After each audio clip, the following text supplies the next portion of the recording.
Salatullah, salamullah. Bismillahirrahmanirrahim.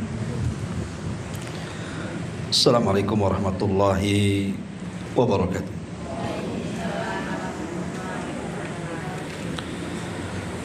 Alhamdulillah wassalatu wassalamu ala rasulillah wa ala alihi wa sahbihi wa mawalah wa la hawla wa la quwata illa billahi wa ba'du.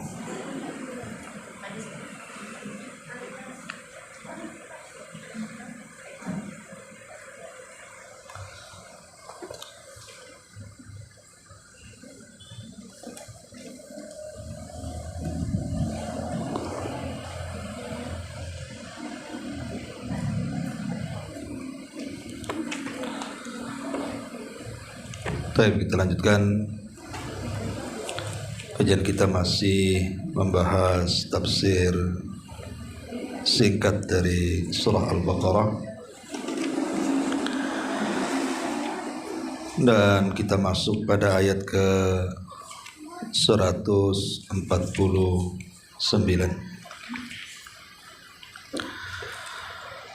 A'udzubillahi minasyaitonirrajim. Bismillahirrahmanirrahim.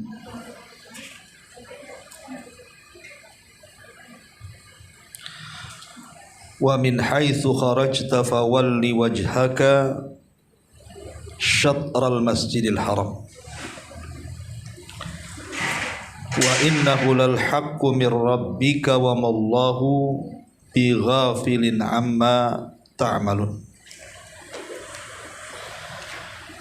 Wa min haitsu kharajta fawalli wajhaka syatral masjidil haram wa haitsu ma kuntum fawallu wujuhakum syatara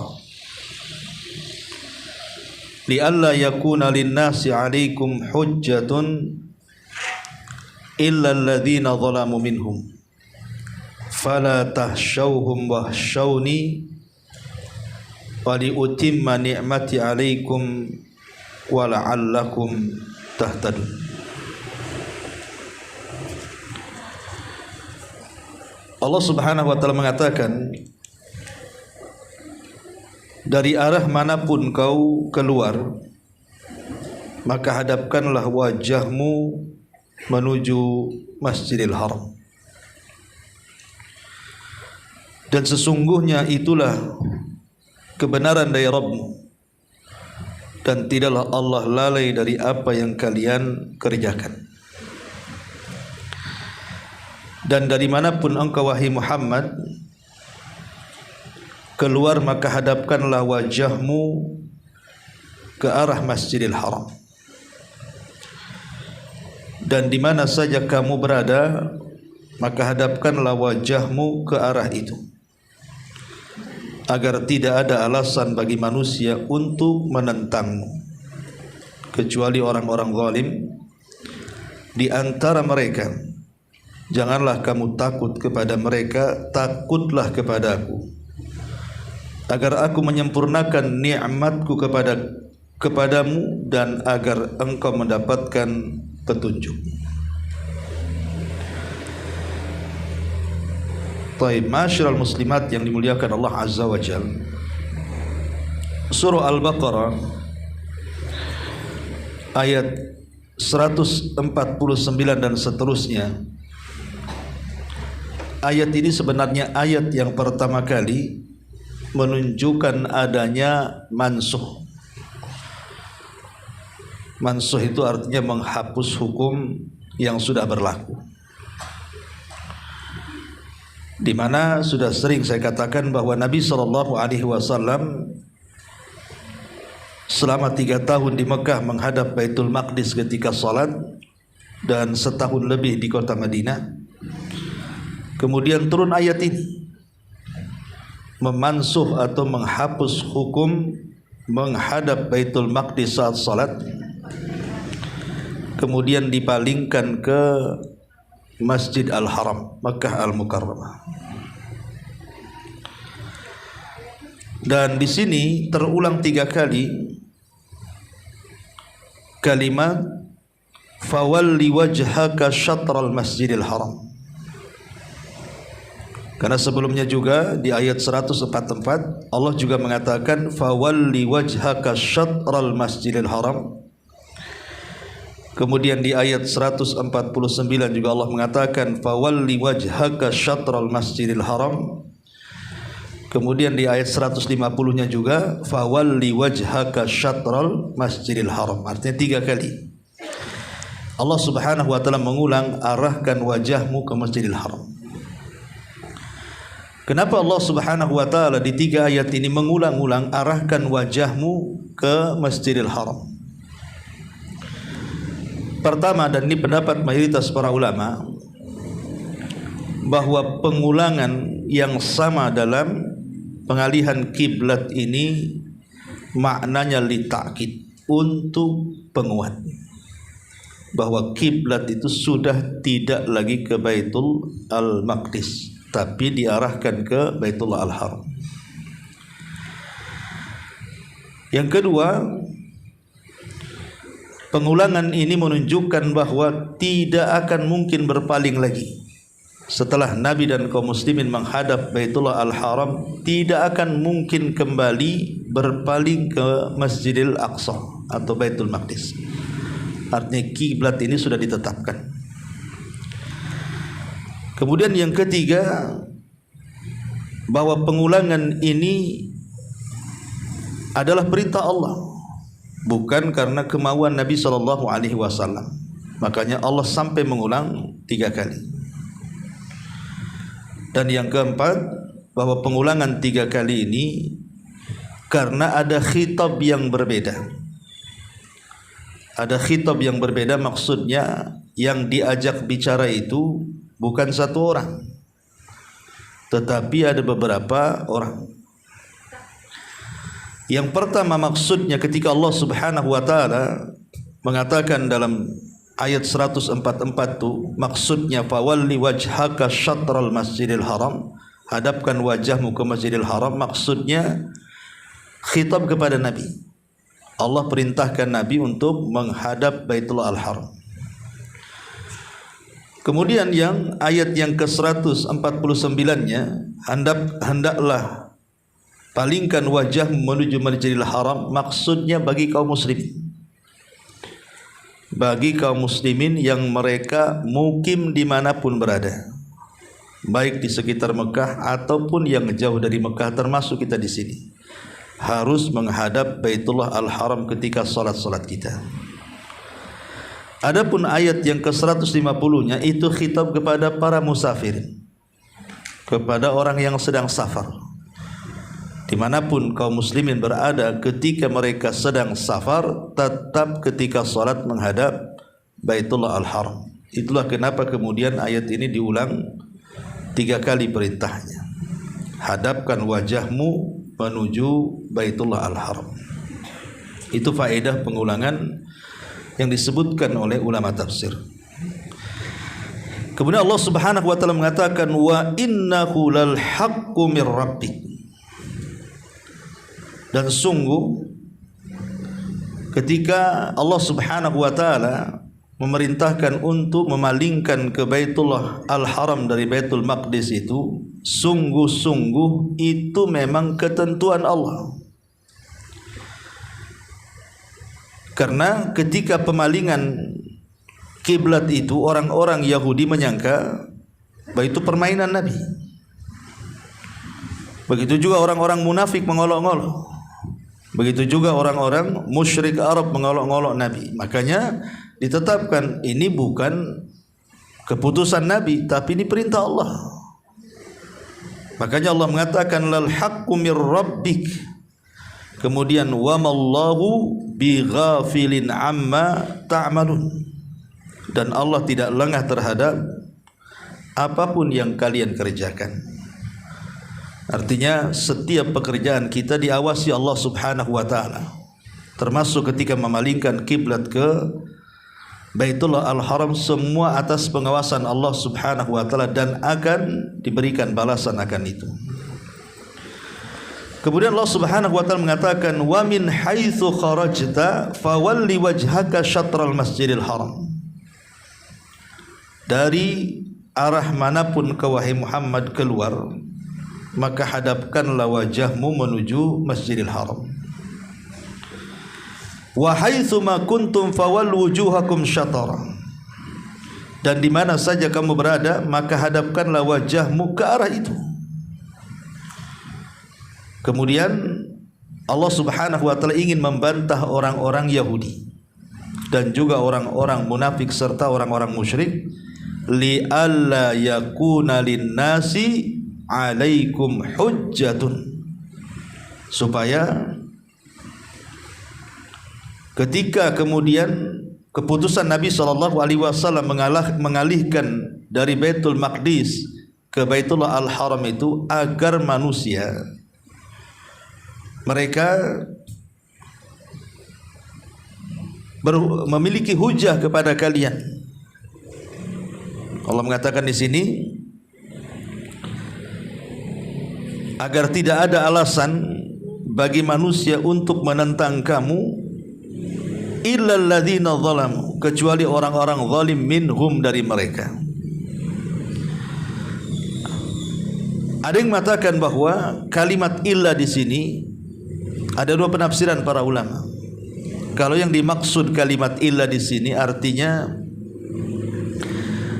kalimat sambung atau mausul, maka maksudnya adalah khitab kepada orang Yahudi dan orang-orang musyrik Arab. Tapi kalau seandainya maksudnya illa ini artinya pengecualian, maka Yahudi sendiri, orang-orang musyrik sendiri. Maknanya begini, ketika Allah mengatakan li alla yakuna linnasi alaikum hujjah, titik sampai di sini, supaya manusia tidak beralasan lagi untuk menentangmu dengan pengalihan kiblat itu.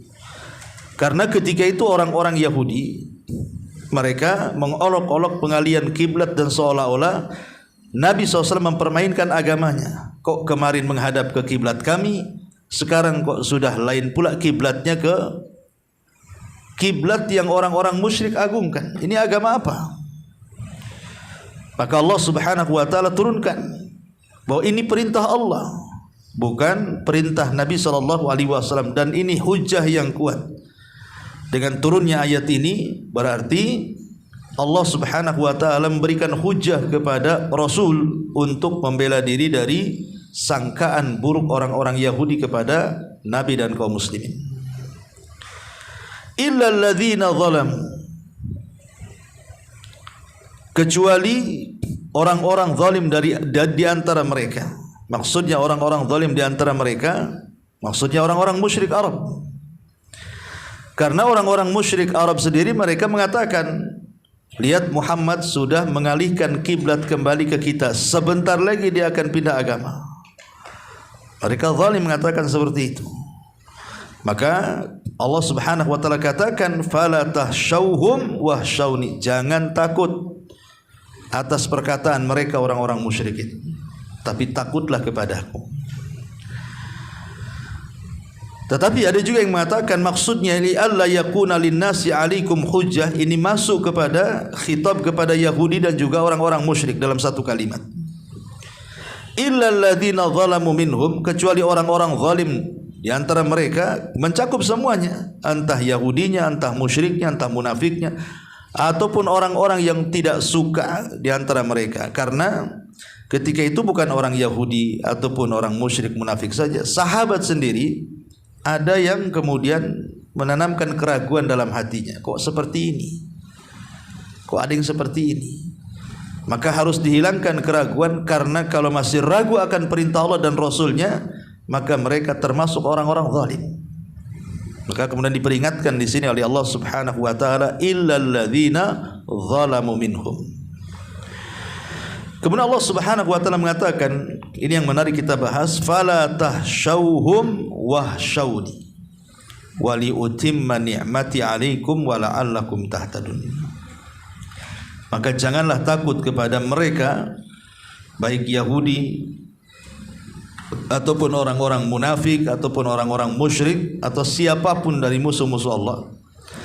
Wahsyauni, dan takutlah kepadaku.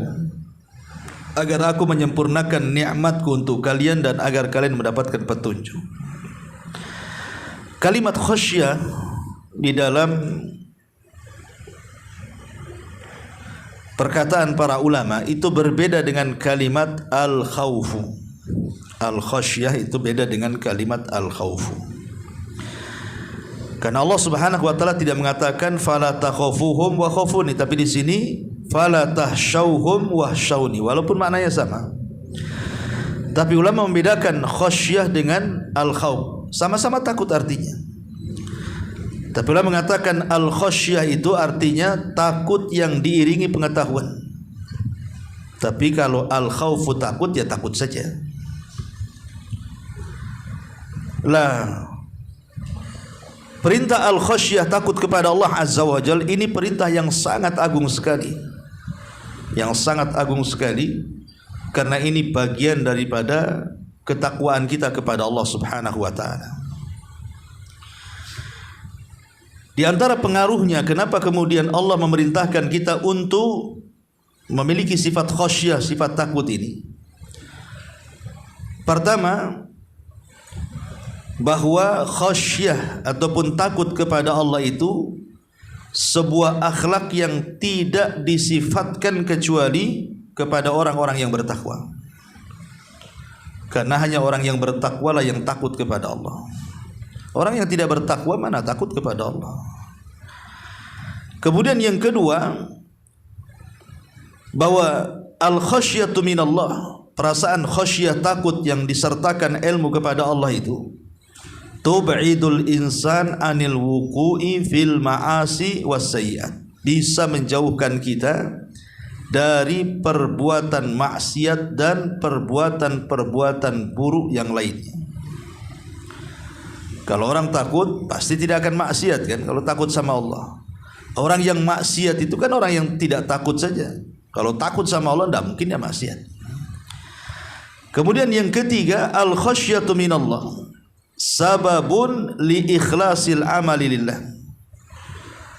Jadi takut kepada Allah ataupun khasyah ini bisa melahirkan keikhlasan dalam beramal.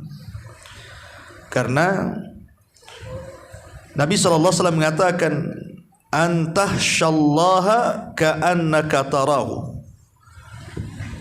hendaklah engkau takut kepada Allah Subhanahu wa taala seolah-olah saat ibadah itu engkau melihat Allah.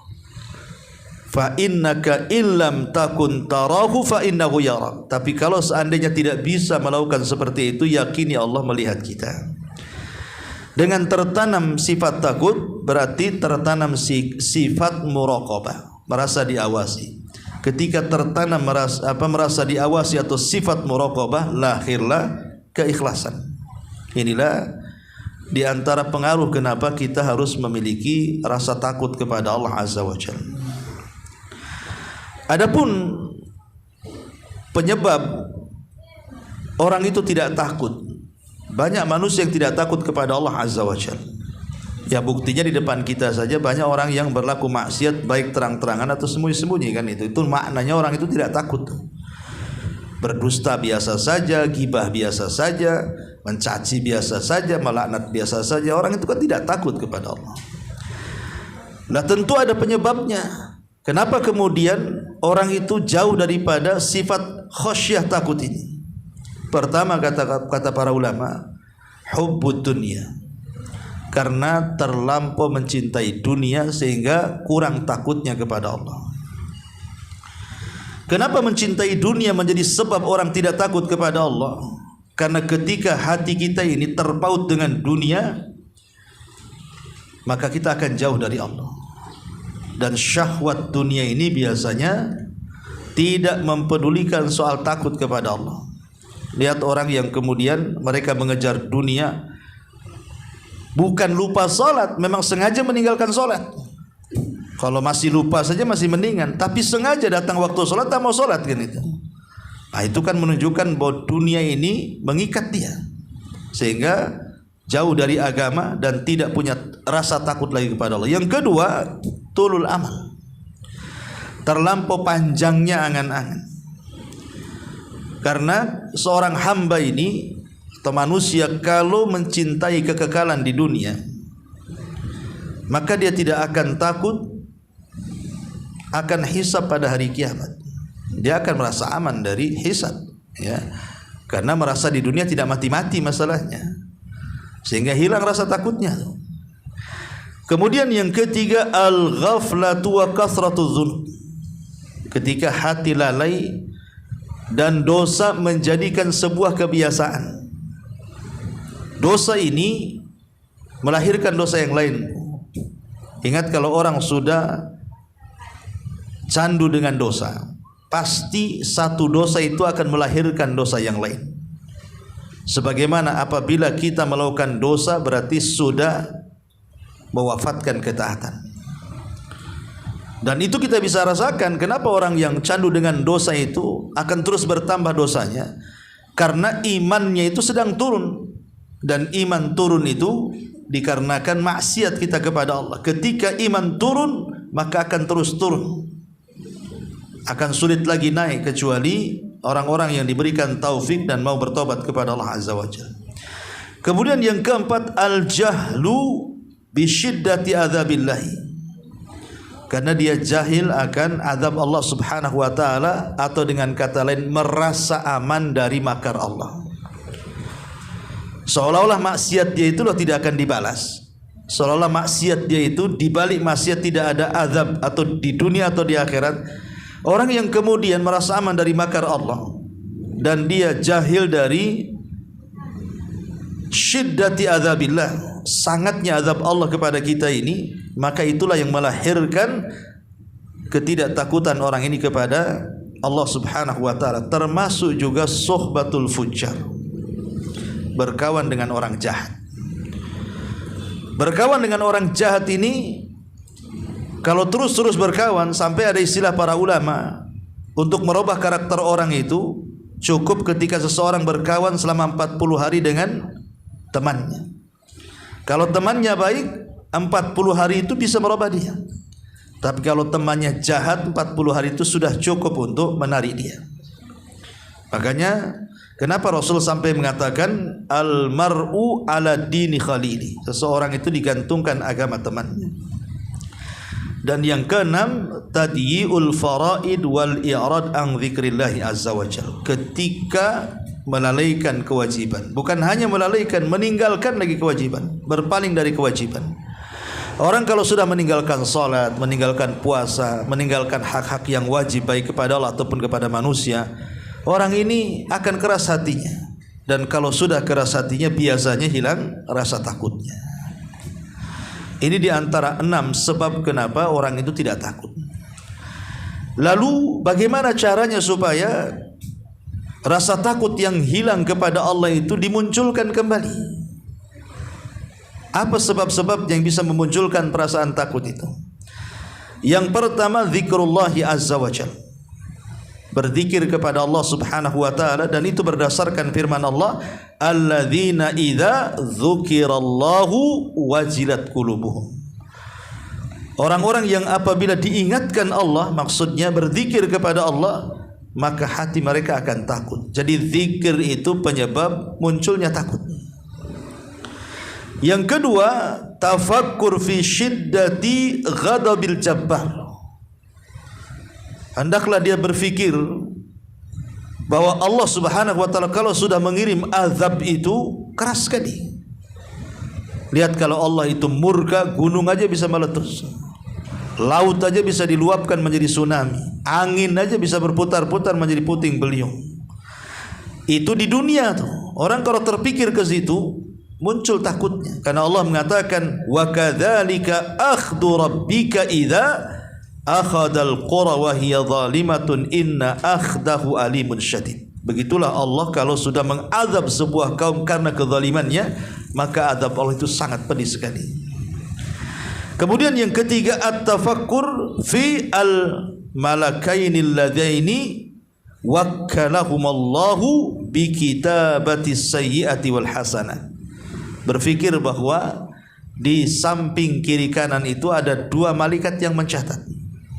Ada yang mencatat kebaikan, ada yang mencatat keburukan. Orang kalau berfikir bahwa di samping kiri kanan kita ada yang mencatat, mau ngomong tak jadi kecuali yang baik, mau berbuat jahat tak jadi kecuali perbuatan baik, dan begitu seterusnya. Kemudian yang keempat, at-tafakkur fil mauti wa sakaratihi. Berfikir akan kematian dan sakaratnya, bahwa kita akan mati. Enggak mungkin kita mati di atas maksiat, suul khatimah. Dan kematian itu sesuatu yang pasti datang. Wajaat sakratul mauti bil haq. Ingat, kematian itu sebuah hak adanya. Pasti semua orang tersentuh dengan kematian. Kalau dia terfikir kematian, insyaallah tumbuh perasaan takutnya. Kemudian yang kelima, at-tafakkur fi ahwalil mauqif wa syiddatil hisab. Berfikir bahwa kematian sendiri bukan akhir dari sebuah perjalanan. Di sana ada kehidupan yang akan menyiksa setiap orang yang ditakdirkan di dunia tidak dalam posisi husnul khatimah tapi sul khatimah. Karena di sana ada hari mauqif, kita dikumpulkan di padang mahsyar, kita dihisab di situ di hadapan Allah Azza wa Jalla. Kalau orang berfikir kita akan dihisab, kita akan dibangkitkan, pasti takut. Kemudian yang keenam, at-tadabbur fi nadami ahlil iman yaumal qiyamah. Coba berfikir, jangan lagi orang-orang jahat. Orang-orang yang beriman pada hari kiamat saja mereka menyesal. Kenapa ketika di dunia mereka tidak memaksimalkan waktu mereka untuk beramal soleh? Itu orang-orang baiknya. Cemana orang-orang jahatnya?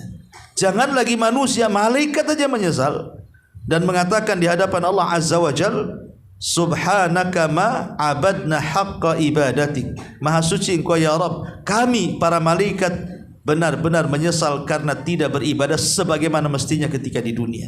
Kalau malaikat saja menyesal, apalagi kita manusia. Maka dengan berfikir tentang bagaimana penyesalan ahlul iman pada hari kiamat, tentu kita akan semangat lagi memupuk ketakutan kita kepada Allah. Kemudian yang nomor 7, at-tafakkur fi khataril jawari yaumal qiyamah. Ingat bahwa anggota badan ibu, saya atau siapapun dari kepala sampai kaki akan mempertanggungjawabkan di hadapan Allah. Semua akan ditanya. Mulai dari mata, telinga, lisan, tangan, kaki, semua ditanya di hadapan Allah Azza wa Jalla. Digerakkan ke mana? Ke tempat maksiat ataukah ke tempat yang baik? Kemudian juga yang nomor 8, at-tafakkur fi khatari su'il khatimah. Berfikirlah soal akhir kehidupan kita. Apakah kita sul khatimah atau husnul khatimah?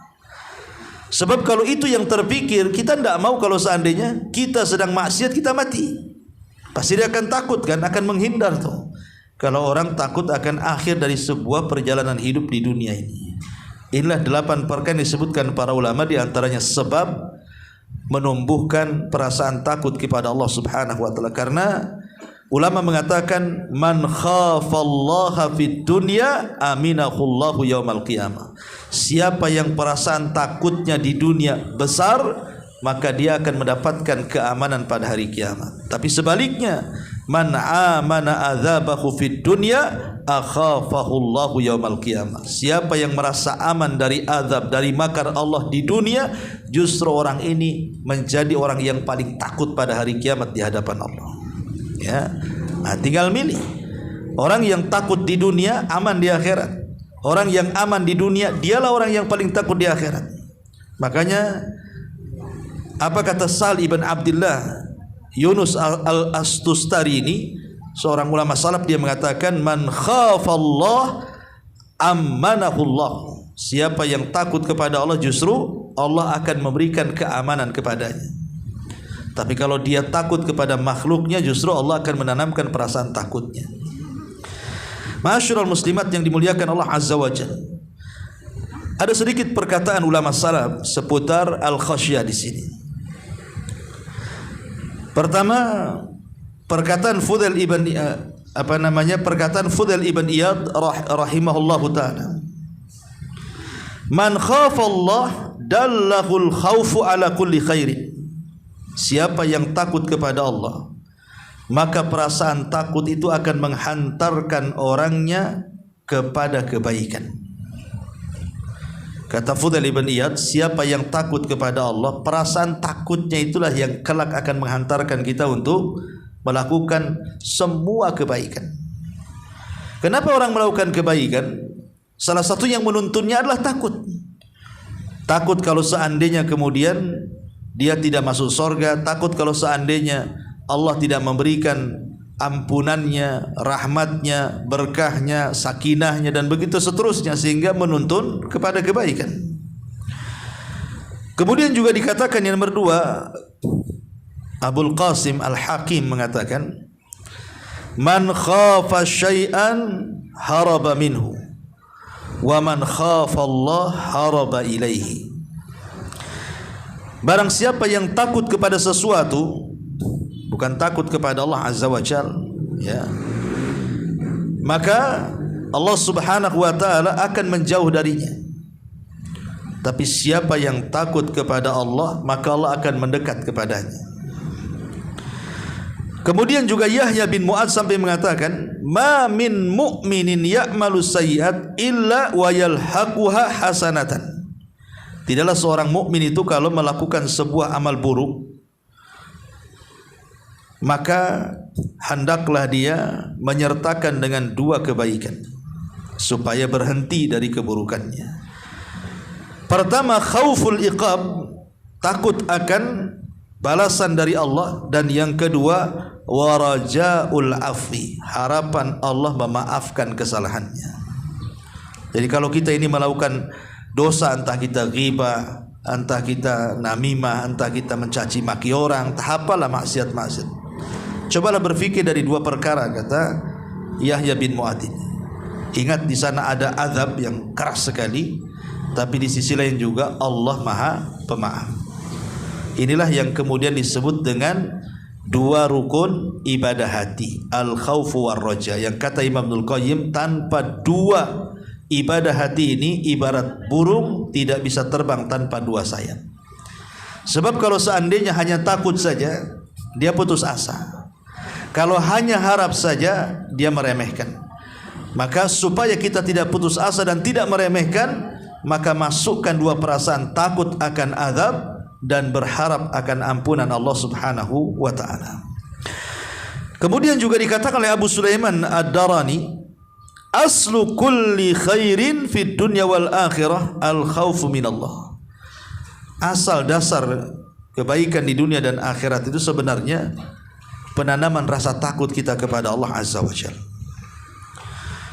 Syekhul Islam Ibn Taimiyah rahimahullahu taala, dia mengatakan, lan yakhafa ar-rajul ghairallah illa limaradin fi qalbi. Ingat, orang itu kalau tidak punya takut kepada Allah, kata Ibnu Taimiyah, berarti ada penyakit di hatinya. Jadi orang kalau tidak takut kepada Allah berarti ada penyakit hati di hatinya. Kama dzakaru anna rajulan, sebagaimana mereka para ulama salaf menyebutkan, anna rajulan syaka ila Ahmad ibn Hanbal khaufahu min ba'di al-wulad. Jadi ada seseorang yang mengadukan kepada Imam Ahmad akan takutnya penguasa yang zalim, karena di zaman itu para ulama kan ditangkap. Di zaman Imam Ahmad itu ribuan para ulama ditangkap penguasa karena tidak mau masuk ke akidah Mu'tazilah, karena penguasanya kan Mu'tazilah sementara rakyatnya ahli sunnah. Jadi siapa yang tidak ikut Mu'tazilah ditangkaplah, termasuk para ulama itu. Jadi ada seseorang yang datang kepada Imam Ahmad karena takutnya dengan pemerintah. Maka Imam Ahmad mengatakan, lau sahahta lam takhaf ahada. Kalau hatimu benar, hatimu sehat, maka engkau tidak akan takut kepada siapapun. Tapi kalau hatimu sakit, ialah takut, katanya. Dari sini kata Syekhul Islam Ibn Taimiyah rahimahullahu taala, aslu kulli khairin fid dunya wal akhirah al-khawf minallah. Karena dasar kebaikan di dunia dan akhirat itu adalah ketika kita bisa menanamkan perasaan takut kepada Allah Subhanahu wa taala. Ma'asyiral muslimat yang dimuliakan Allah Subhanahu wa taala, sedikit kita akan bicara soal kisah-kisah. Abdullah bin Abbas radhiyallahu anhuma, ketika peristiwa detik-detik wafatnya Umar. Jadi Umar bin Khattab radhiyallahu anhu itu kan ditusuk ketika sholat subuh dengan beberapa tusukan ketika jadi imam. sehingga dia hanya bisa mengimami 1 rakaat salat saja. Rakaat kedua sudah tumbang. Kemudian salatnya digantikan Abdurrahman ibn Auf, dan Umar pun dibopong ke rumahnya. Karena tusukannya terlampau banyak, setiap tabib datang memberikan obat, keluar lagi dari tempat lukanya. Jadi kata tabib, dia tidak mungkin tertolong karena nggak ada yang bisa masuk ke badannya, karena setiap dikasih obat keluar lagi di tempat lukanya. Lah Abdullah ibn Abbas radhiyallahu anhu bercerita, dakhaltu ala Umar hina tu'ina. Aku masuk kepada Umar ibn Khattab ketika hari di mana dia ditikam oleh Abu Lulu al-Majusi itu. Kemudian Ibnu Abbas mengatakan, abshir ya amiral mu'minin, wallahi laqad massarallahu bikal amsar wa awsa bikal rizqa wa adhara bikal haq wa dafa'a bikal nifaq. Ya amiral mu'minin, berbahagialah orang sepertimu ini, karena Allah sudah mengizinkan lewat tanganmu membuka kota-kota. Kau sudah melebarkan Islam kemana-mana, dan Allah sudah meluaskan bagimu rizki, dan Allah sudah menampakkan di tanganmu kebenaran, dan Allah sudah menghilangkan dari hatimu kemunafikan. Berbahagialah orang sepertimu. Dari sini kita tahu bahwa kalau kita sedang ziarah kepada orang sakit, sering saya nasihatkan, maka hibur orang sakit itu dengan mengingatkan amal-amal kebaikannya. Apalagi kalau sakitnya parah, ya, yang nampaknya nggak ketolong. Maka itu penting. Lihat Abdullah bin Abbas menghibur Umar. Jadi dengan cara apa? Supaya ketika orang yang sakit parah itu mendengar kebaikan yang kita ceritakan kepadanya, hilang suudzonnya kepada Allah. Nanti tumbuh husnudzon, baik sangka. Jadi dia nggak ingat dosanya, ingat kebaikannya. Sehingga ketika ingat kebaikannya, dia tidak akan takut dengan neraka. Akhirnya harapannya kepada sorga tinggi. Kalaupun Allah subhanahu wa ta'ala takdirkan dia meninggal, maka minimalnya amalan yang dibawa terakhir orang sakit ini adalah husnudzon, berbaik sangka kepada Allah. Tapi kalau diceritakan tentang keburukan dia, akhirnya kemudian yang diingatnya neraka, tidak sorga, suudzon dia kepada Allah, seolah-olah dia tidak pantas masuk sorga, tidak layak masuk sorga, pasti aku masuk neraka, aku masuk neraka. Akhirnya dia meninggal membawa dosa terakhir apa? Suudzon. Dosa itulah yang terakhir dia bawa jadinya kan. Makanya lihat bagaimana Abdullah bin Abbas radhiyallahu anhuma mencontohkan kepada kita menghadapi orang yang sedang sakit parah atau menjelang detik-detik sakaratul maut di sini. Kemudian Umar bin Khattab radhiyallahu anhu menjawab, afil imarati tusni alayya ya Ibn Abbas. Apakah karena kekuasaan yang aku pegang, yang meluas kemana-mana, engkau hendak memujiku wahai Ibnu Abbas? Maka Ibnu Abbas mengatakan, na'am ya Amirul Mu'minin, tentu wahai Amirul Mu'minin, memang itu kenyataannya, ya, tidak ada yang ditutup-tutupi, semua orang tahu. Maka Umar mengatakan, fawalladzi nafsi biyadi lawadittu an anjua minha kifafan la ujar wala u'zar, wallahi lawadittu anni kharajtu minha kama dakhaltu fiha la ajrun wala wizrun, wallahi law kana li ma tala'at alaihi syamsu laftadaitu bihi min haulil matla, kata beliau. Wa Ibnu Abbas, kata Umar bin Khattab radhiyallahu anhu, ketika kau ingatkan soal kekuasaan, sungguh aku mengharap aku ini selamat dari kekuasaan itu. Kalau bisa aku tidak diberikan pahala, tetapi juga aku tidak dapat dosa. Jadi saat aku berkuasa nggak apa-apa, aku tidak dapat pahala, tapi jangan pula ada dosa pula di situ. Balance aja lah kan gitu. Dan aku berkeinginan ingin keluar dari kekuasaan ini sebagaimana masukku dulu, sehingga aku tidak ada pahala dan tidak ada dosa di situ. Dan kalaulah aku memiliki tebusan yang besar di hari kelak di hadapan Allah yang menakutkan, tentu aku akan tebus supaya aku tidak ketakutan. Itu jawaban Umar radhiyallahu an. Makanya kemudian bagaimana takutnya Umar radhiyallahu an akan kekuasaan di sini. Kalau bisa kekuasaan itu, kalaupun aku tidak berpahala, jangan pula aku berdosa di situ. Itu maksudnya. Ya. Karena biasanya kekuasaan kan menggoda, Bu. Orang kalau sudah berkuasa ini biasanya susah untuk turun kan, karena sudah enak di atas kekuasaannya dan pasti banyak berlaku zalim. Kalau dia menjadi penguasa adil, subhanallah pahalanya besar kan itu. Tapi kalau dia menjadi penguasa zalim, maka dia akan membebankan dosa seluruh rakyatnya di pundaknya. Makanya Umar takut akan itu. Itulah perasaan takut yang kuat kepada Umar. Kalau sekelas Umar saja yang kekuasaannya jelas, tidak ada khalifah yang paling adil sepeninggal Nabi dan Abu Bakar kecuali Umar. Itu saja takut ya. Harusnya kita lebih takut lagi. Tapi sekarang mana ada orang takut. Yang ada kemudian malah menjelek-jelekan satu dengan yang lainnya. Pilihlah saya, jangan pilih dia. Gitu ya. Dan repot jadinya. Kemudian Qatadah, dikisahkan Imam Qatadah, anna Imran ibn Husain qala, kata Qatadah ini bahwa Imran ibn Husain dia mengatakan, waditu anni rammadan tadruni riyah. Aku berharap aku ingin seperti debu yang dihempas angin, seolah-olah tidak ada dosa, tidak ada pahala.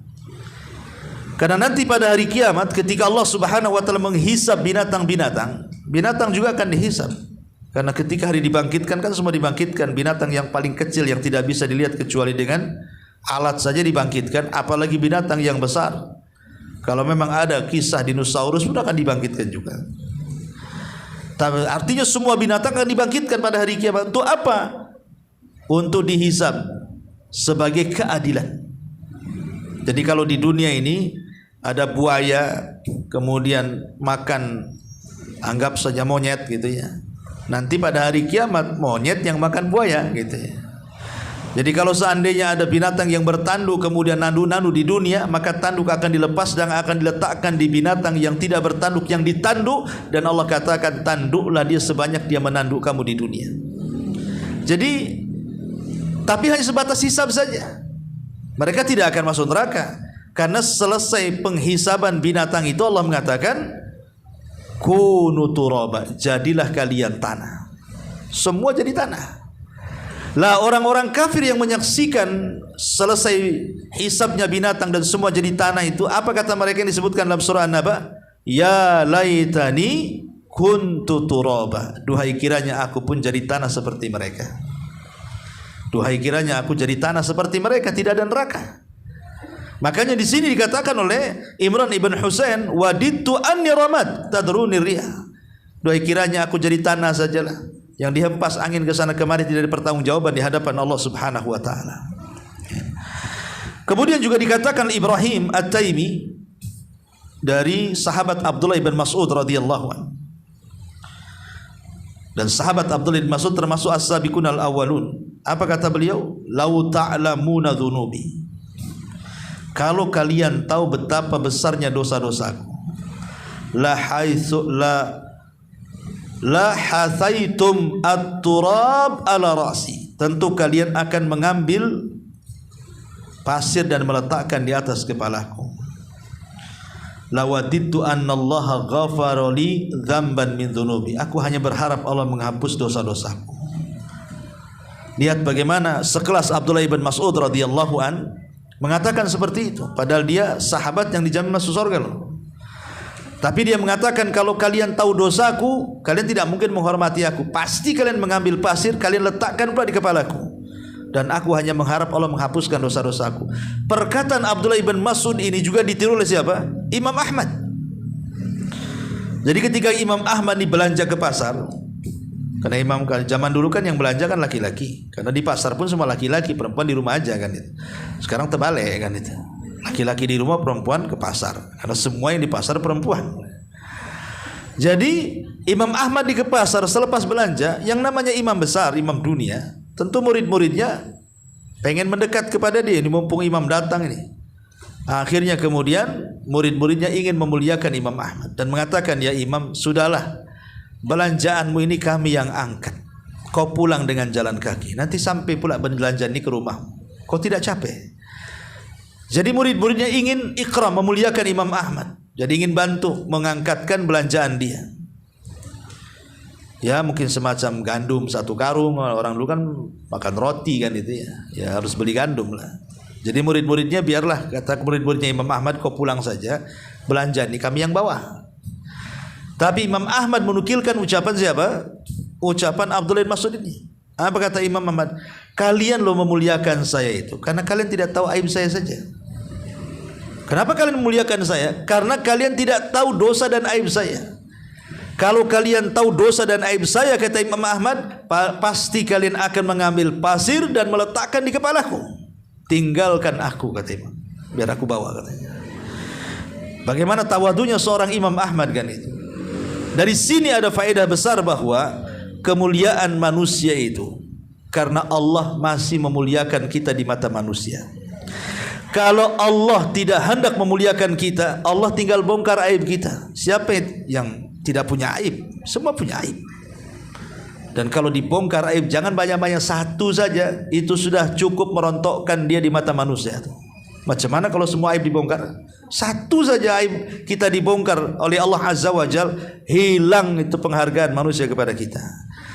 Maka bersyukurlah kepada Allah, karena Allah masih menutup aib kita dan masih mengampuni dosa kita. Sudah diampuni dosanya, ditutup pula aibnya. Kurang baik apa Allah Subhanahu wa taala kepada kita. Taib. Kemudian juga bagaimana Ali bin Abi Thalib radhiyallahu anhu dikisahkan, wa hadza Ali bin Abi Thalib wa buka'uhu wa khaufuhu, bagaimana menangisnya kemudian takutnya kepada Allah Subhanahu wa taala. Kana yashtad khaufahu min ithnataini. Ali bin Abi Thalib kalau sudah memikirkan 2 perkara langsung makin menangisnya makin kencang dan takutnya makin tinggi. Apa 2 perkara yang ditakuti Ali radhiyallahu anhu? Pertama, tulul amali, panjang angan-angan, wa ittiba'ul hawa, dan mengikuti hawa nafsu. Jadi kalau ingat 2 perkara ini, Ali radhiyallahu anhu selalu menangis. Janganlah sampai aku ini panjang angan-angan, jangan pula mengikuti syahwat. Kemudian alasannya apa? Amma tulul amal, kata Ali, adapun panjang angan-angan, fayunsil akhirah, biasanya melupakan akan akhirat, karena yang dipikir dunia, akhirat pula lupa. Yang kedua, adapun ittiba'ul hawa. Kenapa? Fayasuddu anil haq. Biasanya orang kalau lebih mengikuti hawa nafsunya akan menutupi kebenaran di matanya. Orang kalau sudah ikut hawa nafsu pasti akan terhalang kebenaran. Kalau 2 perkara ini dilupakan akan akhirat, menolak kebenaran, maka Ali radhiyallahu an khawatir, sehingga kalau teringat 2 perkara langsung menangis dan takut. Begitulah para ulama salaf, ya. Ini dari Ali radhiyallahu an. Kemudian juga Abu Darda radhiyallahu an. Abu Darda radhiyallahu an yang dikenal zuhudnya, setelah dia masuk Islam, dia tinggalkan semua bisnisnya. Abu Darda itu orang kaya, Abu Darda itu. Tetapi setelah kemudian dia masuk Islam, memang dia tinggalkan semua bisnisnya, sehingga dia hidup ala kadarnya, hidup apa adanya, dan dia fokuskan hanya untuk ibadah saja. Ya, sampai satu hari karena rajinnya ibadah, sampai istrinya itu loh tidak diopeni sama dia, dibiarkan saja. Karena kalau malam sholat malam, kalau siang puasa sunnah, jadi tidak, dia dibiarin, mau apa kan begitu. Mau menggauli istrinya, kalau di malam hari sibuk sholat, kalau di siang hari sibuk puasa. Jadi istrinya tidak pernah dandan.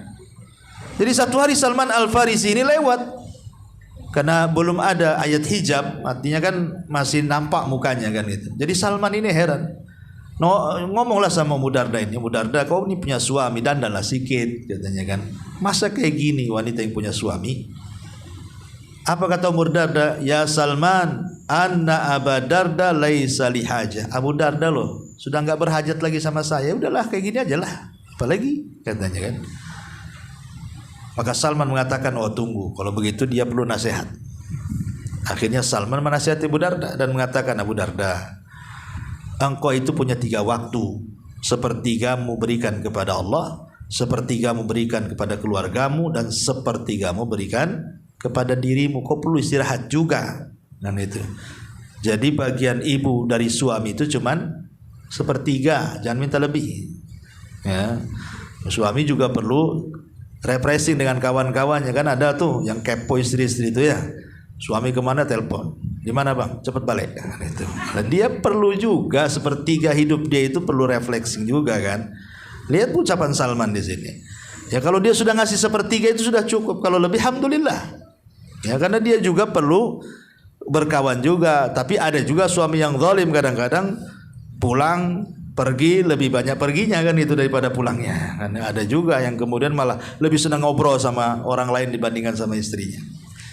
Taib. Jadi kata Abu Darda di sini, inna asyadda ma akhafu ala nafsi yaumal qiyamah an yuqal ya Abu Darda qad alimta fa kaifa amilta fi ma alimta. Wahai Abu Darda, kata Abu Darda, sungguh yang paling aku takutkan akan diriku pada hari kiamat adalah ketika dikatakan kepadaku di hadapan Allah, hei Abu Darda, kau sudah tahu ilmunya, kenapa kau tidak amalkan apa yang kau ketahui? Dan dia mengatakan, lau ta'lamuna ma antum lakuna ba'dal mauti lama akaltum ta'aman ala syahwatin wala syarabtum ala syahwatin wala dakhaltum baitan tastadilluna fi wala kharajtum ila su'ada tadribuna sudurakum wa tabkuna ala anfusikum lawadittu anni syajaratun tu'dad thumma tu'kal. Dia mengatakan, kalau kalian tahu bahwa kalian akan berjumpa dengan Allah setelah kematian, tentu kalian tidak mungkin makan seenaknya, minum seenaknya, masuk seenaknya, keluar seenaknya. Pasti kalian menghendaki untuk menjadi sebuah pohon yang ditebang. Sungguh kalian menghendaki menjadi daun-daun pohon yang dipetik kemudian dimakan binatang, seolah-olah tidak punya pahala dan tidak punya dosa. Ya, sampai seperti itu ucapan para ulama salaf. Dan banyak lagi ucapan-ucapan ulama salaf tentang kalimat fala tahsyauhum wahsyauni. Takutlah kalian, jangan takut kepada mereka, tapi takutlah kepadaku. Wali utimma ni'mati, dengan takut itulah kami akan menyempurnakan nikmatku untuk kalian, dan dengan takut itulah kita akan diberikan hidayah, petunjuk dari Allah Subhanahu wa taala. Wallahu alam. Ini di antara tafsir dari surah Al-Baqarah. Taib sebelum saya